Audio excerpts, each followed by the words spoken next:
Él es catedrático universitario. Quisiéramos conocer, doctor Solano, al tiempo de darle la bienvenida, su punto de vista sobre esta invitación al momento abierta que se ha hecho, y entendemos que ha habido contactos ya con el Consejo de Educación Superior a la academia para que intervenga en los procesos de selección en general en Ecuador, pero en forma particular a la elección clave de fiscal general de la Nación. Muy buenos días, querido Gustavo, Rosana. Muchas gracias por la invitación y a todos quienes nos ven y nos escuchan. En efecto, me parece que uno de los temas importantes que, como habíamos indicado hace meses atrás, es la elección y designación de diversas altas autoridades del Estado. Me parece que el tema de la Fiscalía, evidentemente, es un tema importante y relevante dentro de la designación y el nombramiento de las nuevas autoridades. No obstante, quedan otras autoridades, ¿no?, importantes que también se van a elegir y designar en los próximos meses. Consejo Nacional Electoral, Tribunal Contencioso Electoral, ¿no? En este caso esperamos obviamente también nuevos jueces dentro de la Corte Nacional de Justicia, Consejo Nacional de la Judicatura, bueno, y otros en definitiva, que incluso han estado prorrogados por varios meses y años, y me parece que eso justamente ha debilitado incluso institucionalmente a varios de estos órganos y las funciones en las cuales están enmarcados. Entonces, en esa línea me parece que lo primero, evidentemente, es tener un nuevo fiscal general del Estado. En ese sentido, pues me parece importante que se haya hecho este llamamiento a la academia para la participación dentro del proceso justamente en el cual se va a elegir un nuevo fiscal general del Estado. No obstante, me parece que hay cuestiones que sí son complicadas, diríamos así, porque ya hay un marco normativo constitucional y legal que delimita también la actuación de estos órganos, ¿no? Entonces yo creo que lo primero es que obviamente hay requisitos constitucionales que ya están establecidos, ¿no es cierto?, y que deben ser respetados por parte de los órganos que van a llevar el concurso hacia la Fiscalía General del Estado. Y ahí creo que hay un primer problema, ¿no? Hay un primer problema que me parece importante, ¿no? Que tiene que ver con los requisitos constitucionales, ¿no? Mucho se ha discutido, por ejemplo, sobre la necesidad de que estos requisitos puedan ser reformados, ¿no? Entonces, claro, algunos decíamos, bueno, es importante quizás de que no solamente tengan 10 años de experiencia quienes efectivamente van a postular para ser fiscal general del Estado, sino que efectivamente puedan tener quizás 15, 20 años de experiencia que delimiten además dentro del campo y de la especialidad que se necesita en la Fiscalía General del Estado, que sea el derecho penal, pero no únicamente el derecho penal, sino la criminología y otros, que serían elementos importantes que debería tener el fiscal general del Estado, ¿no?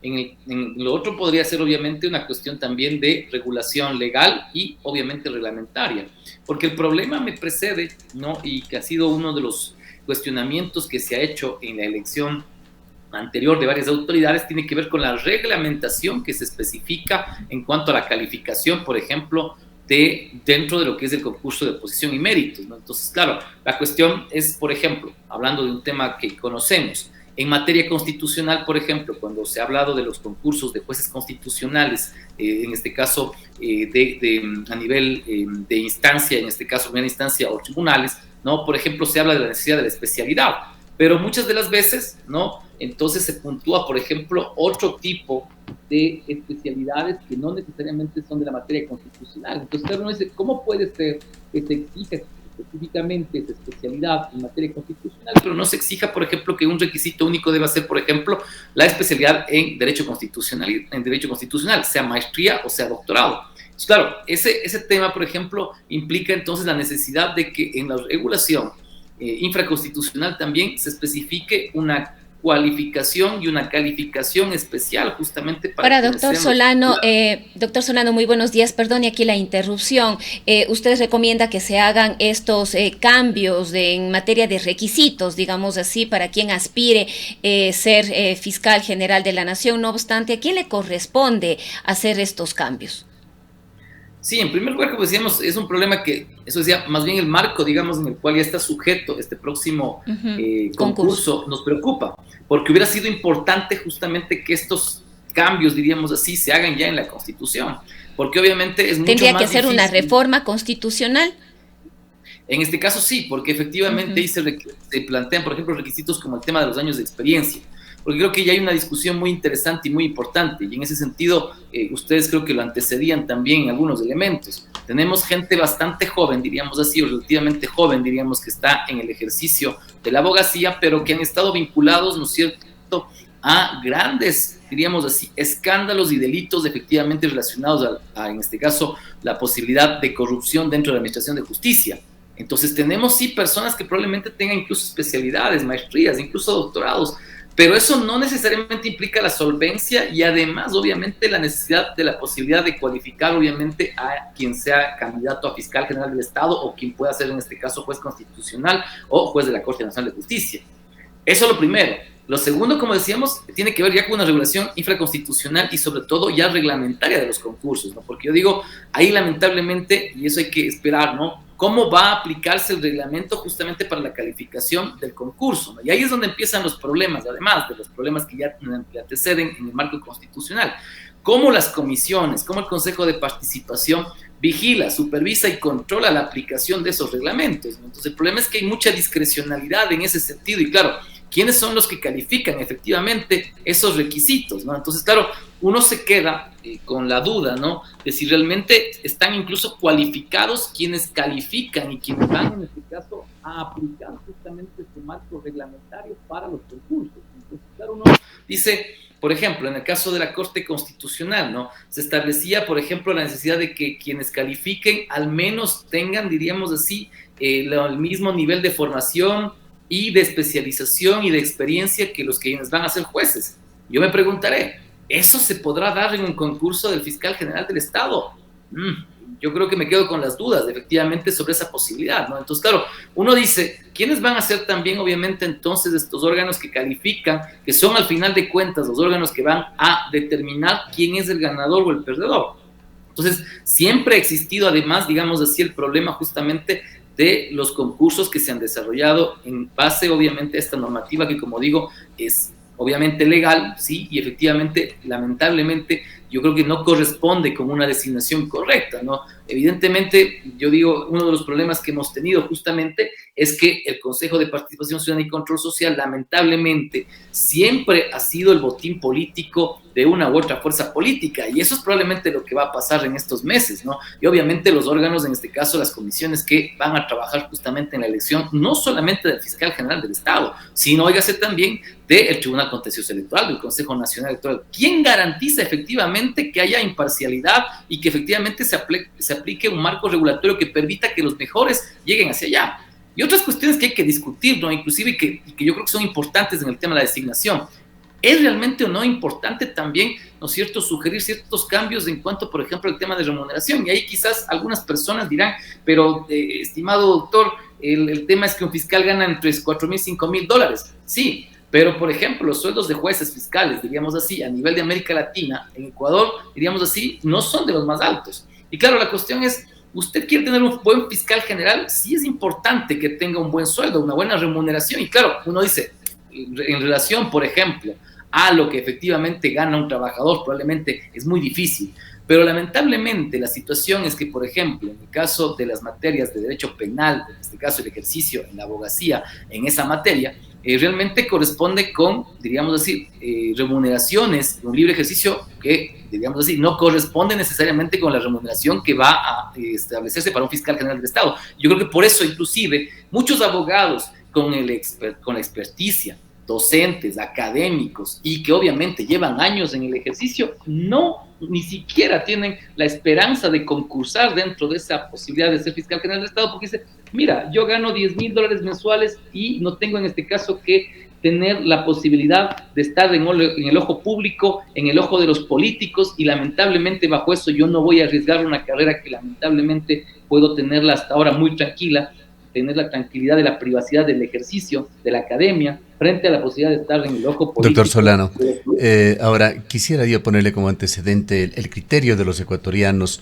sobre sus instituciones, incluso sobre ciertas profesiones aquí en Ecuador. En Ecuador carecemos mucho de información de este tipo, pero en todo caso cito una encuesta de la prestigiosa encuestadora Ipsos, que hace este tipo de análisis en Ecuador de hace aproximadamente 6 meses. Allí da cuenta de la visión de los ecuatorianos sobre sus instituciones. Las de menor aprobación son los políticos, con un 13%, la Asamblea Nacional con un 23%, los jueces con un 25%. Vayamos a los de mayor aprobación. La profesión de los médicos o los profesionales médicos en el primer lugar con un 84%, las Fuerzas Armadas, que usualmente están en un primer lugar, han descendido a un segundo lugar con 73%, la Iglesia un 65%, instituciones financieras 64%, la empresa privada un 63%. No aparece, lamentablemente, en esta estadística las universidades, no están ranqueadas, pero la pregunta sería, ¿cómo pueden aportar las universidades, cómo puede aportar la academia para fortalecer esta importantísima institución, la Fiscalía, logrando un proceso claro, transparente, que dé confianza a los ecuatorianos? Sí, bueno, ahí me parece que obviamente hay algunos elementos, ¿no?, que tienen que ver con elementos contextuales, sociales, ¿no?, y políticos. Yo creo que a nivel general de la universidad, yo creo que hay cada vez un límite justamente en la participación política, diríamos, de las universidades, obviamente no en un sentido partidario, pero sí la participación de las universidades en los grandes problemas del país, ¿no? Entonces yo creo que sí hay, diríamos así, un paso atrás en torno a qué es lo que la academia está sugiriendo, presentando, incluso como soluciones, ¿no?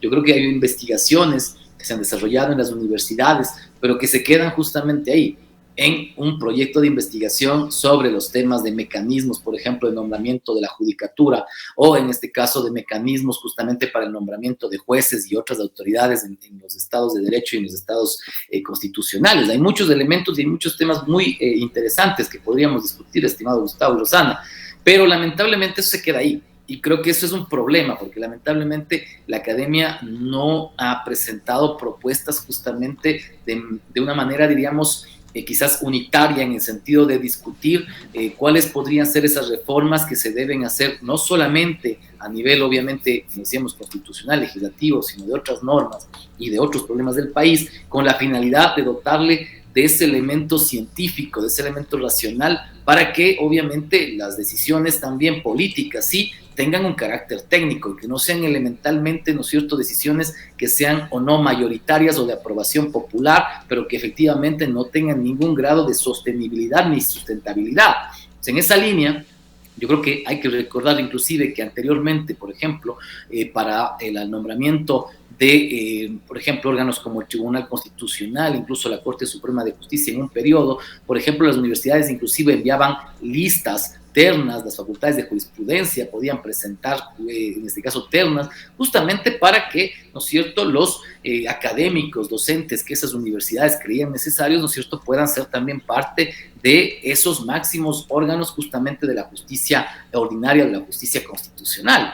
Pero eso ahora no. Y evidentemente eso también pasa por entonces una necesidad de la participación, como digo, de la academia, en el sentido de presentar opciones para que haya una mejor reforma en cuanto al sistema de justicia, la judicatura y evidentemente a todo lo que implica. Y estas reformas, doctor Solano, deberían también tener como objetivo lograr la independencia de las autoridades, independencia absoluta de los otros poderes del Estado. Y esto por las distintas situaciones que se han dado en los últimos años, pero además ante la posibilidad de que, por ejemplo, el ministro de Gobierno, actual ministro de la Gasca, quien ha sido designado nuevamente en el cargo, ha sido ratificado en el cargo, pueda participar. Han habido varios comentarios, él mismo en algún momento ha dicho que podría ser una aspiración llegar a ser fiscal general de la nación. Eso prácticamente querría decir que el gobierno de Daniel Noboa tendría a su fiscal.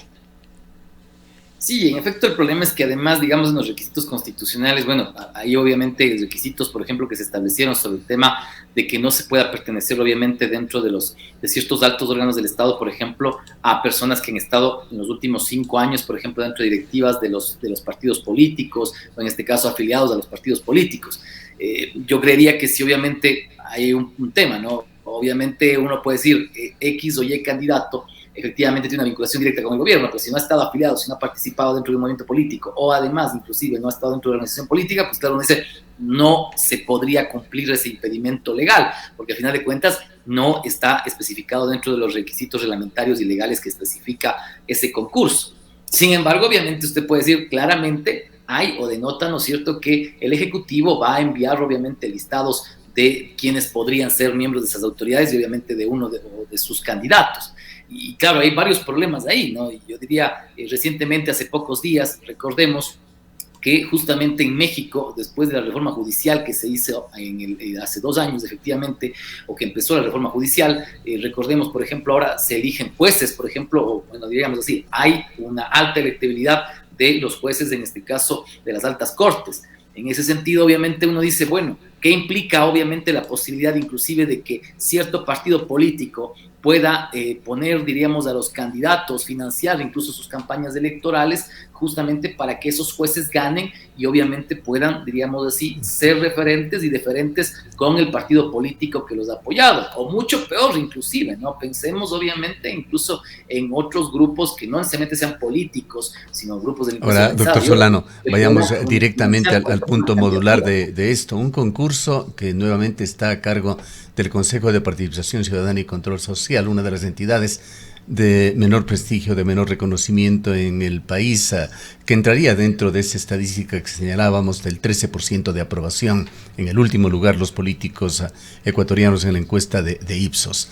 Y quisiera ir a un tema coyuntural, como usted conoce, la aprobación de la reforma constitucional que permite la instalación de bases militares extranjeras en Ecuador, aunque no ha pasado todavía por la Corte Constitucional, se ha dado ya a nivel de la Asamblea Nacional y se ha conocido a renglón seguido que el gobierno de Daniel Noboa, como hay que hacer una consulta sobre este tema, ha decidido ampliar la consulta popular con más reformas constitucionales. Sería el momento, habría cómo poner el tema del Consejo de Participación Ciudadana y Control Social a consideración de los ecuatorianos. Sí, en efecto, y solamente para cerrar una cuestión que me parece importante, yo creo que el problema de la elección de autoridades es un tema que debe salir del Consejo de Participación, es un tema que debe ir incluso a la reforma constitucional, dentro del paquete que el presidente ha planteado debe ser inmediato. Debe haber un nuevo mecanismo de elección de autoridades que sea cooperativo, que me parece que pueda estar en varios órganos y que permita, diríamos, dilucidar de mejor forma que ese concurso sea mucho más legítimo y obviamente permita deliberar de mejor forma a todos los órganos y con lo cual yo creo que haya mayor legitimidad. Ahora bien, sobre el tema justamente de las reformas que ha planteado el presidente de la República y la aprobación por parte de la Asamblea Nacional de esta última reforma justamente parcial que tiene que ver con la instalación de bases militares en el Ecuador. En este sentido, lo primero que diríamos es que todavía eso está, diríamos así, primero tiene mucho tiempo todavía para, diríamos, aplicarse. Y en esto quiero ser muy rápido. El tema es que de aquí, obviamente, esto vuelve al presidente de la República. El presidente de la República tendrá que esto enviarlo a la Corte Constitucional, porque obviamente es un referéndum y tiene que obviamente someter la pregunta y los considerandos a el dictamen del control de constitucionalidad por parte de la Corte Constitucional. La Corte tendrá hasta 90 días, hasta 60 días probablemente para dar ese dictamen. Entonces tenemos siquiera 2 meses en ese proceso. Luego recordemos que si es que no hay ningún problema y obviamente entenderíamos que eso va a ir bien, luego se tendrá que pasar al Consejo Nacional Electoral para que convoque justamente a el referéndum, que eso será igualmente un proceso entre 60 y 90 días al menos. Entonces estamos hablando de que esta reforma probablemente esté para el próximo año, en el mejor de los casos. Pero además, diríamos así, el problema es que, claro, vamos a ir por esa reforma parcial, pero vienen otras reformas que se están tramitando, ¿no? Por ejemplo, recordemos que se estaba tramitando el tema de la eliminación del fondo partidario y el propio presidente de la República también ha indicado ya en semanas anteriores, ¿no es cierto?, que hay el paquete, diríamos, de reformas que podría ser vía enmienda y vía reforma parcial, que también van a ser tramitadas, digamos así, dejando de lado lo que es la Asamblea Constituyente, que efectivamente la estaba planteando en un inicio hace pocas semanas, pero que prácticamente, diríamos, la ha puesto en la congeladora. Entonces, la cuestión importante ahí sería, desde mi perspectiva, de que se pueda unificar en la mayor medida posible todas estas propuestas de enmienda y reforma parcial, y sobre todo las de reforma parcial, porque estas tendrán que someterse al referéndum. ¿Y por qué? porque no podemos ir cada 6 meses o 9 meses o cada año a estar en las urnas y efectivamente hacer un gasto ingente, lo que implica gastarnos entre 60 y 80 millones de dólares para una pregunta. Yo creo que es necesario armar un paquete general, ¿no es cierto?, en el cual se puedan establecer todas estas enmiendas, sobre todo, perdón, estas reformas parciales que tienen que ser aprobadas en referéndum, con la finalidad de que al final, pues, nosotros vayamos a votar en un solo referéndum y digamos, bueno, si hay 10 preguntas o 12 preguntas, pues bueno, al final de cuentas podemos ir a votar, porque recuerden que esa reforma parcial tiene que ser aprobada también por la mayoría de los ecuatorianos. Entonces, esto regresa nuevamente al soberano para que, diríamos así, vayamos y discutamos si es que reformamos, ¿no es cierto?, parte de las solicitudes de modificación de la Constitución. Y ahí es un tema importante porque también habrán cosas en las cuales habrá campaña por el sí, por el no. Entonces, claro, es importante que todo ese proceso eleccionario de reformas de la Constitución mediante referéndum, pues obviamente yo digo, sea, diríamos así, unificado. Claro que eso es complejo porque la propia Constitución establece que hay 45 días básicamente para que esta reforma vaya, en este caso, al Consejo Nacional Electoral. Por lo tanto, hay una obligación constitucional básicamente luego de que la Corte Constitucional disponga de que efectivamente es constitucional la pregunta del referéndum. Sin embargo, hay antecedentes, diríamos así, en la consulta, por ejemplo, que se planteó sobre el tema de la intervención de Fuerzas Armadas en la colaboración con la Policía Nacional, con la consulta justamente del año pasado del presidente Noboa, que se unificaron, donde no se cumplió la norma constitucional. Sin embargo, yo creo que es necesario plantear eso, porque no puede ser, estimado Gustavo, estimada Rosana, que podamos estar yendo cada 6 meses a elecciones por 1 o 2 preguntas, cuando podríamos efectivamente plantear una reforma integral que es necesaria de algunos temas constitucionales que ya los hemos indicado, el tema propiamente de las elecciones y nombramiento de autoridades, el tema mismo de la intervención de bases extranjeras en el Ecuador y otros. Pero finalmente también sobre el mismo tema, estimado Gustavo, solamente recordar una cuestión, ¿no? No vale caer en esta falacia normativista, ¿no? Es decir, mañana vamos a tener a las Fuerzas Armadas, por poco estadounidenses, aquí, porque las nuestras, entre comillas, no funcionan o no sirven, ¿no? Un poco la justificación va en ese sentido, porque además de esto, del proceso en el cual, si es que se lograra aprobar efectivamente esa reforma parcial de la Constitución, recordemos que ahora diríamos así, quien está pidiendo la posibilidad de la intervención o, en este caso, de tener bases extranjeras militares aquí en el Ecuador es el propio presidente, ¿no? Yo creo que no sé si los Estados Unidos han indicado, como lo fue hace un poco más de 25, 26 años, donde ahí sí, estando en medio del Plan Colombia y todo ello, el presidente, digamos así, estableció la posibilidad justamente de poner una base militar en Manta. Ahora no lo ha dicho Donald Trump, no sé si lo vaya a hacer. Claro, el tema es que esto queda también un poco la discusión que luego tiene que hacerse mediante los estados. Obviamente eso tendrá que dirigirlo Cancillería, incluso alguno de esos tratados y convenios tendrá que pasar por la Asamblea Nacional. Entonces todavía ese proceso para que llegue, tal vez, como algunos dicen, los militares estadounidenses, todavía tiene mucho tema y mucho tela por cortar, estimado Gustavo. Bien. Y al parecer, Vicente, todo esto va a estar sujeto a esa frágil mayoría que por el momento tiene el presidente en la Asamblea Nacional. La coyuntura política va a ser determinante para ver si se manda un paquete de reformas, qué reformas sí, qué reformas no.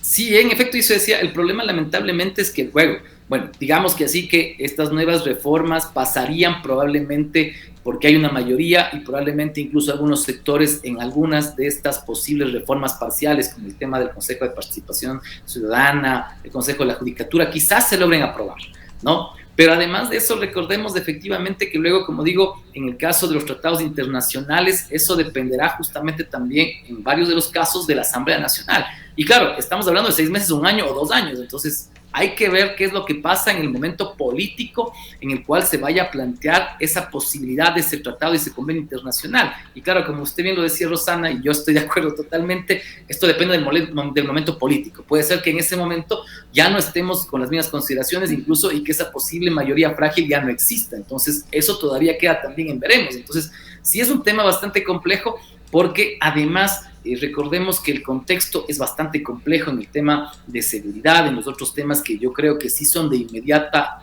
acción por parte del gobierno y que lamentablemente yo veo todavía no hay mayor acción por parte del gobierno nacional. Bien, queremos agradecerle mucho por su presencia. Muchas gracias, querido Gustavo, Rosana, muy buen día. Han escuchado al abogado Vicente Solano, académico de la ciudad de Cuenca. Son las 8:04. Hay mucho sí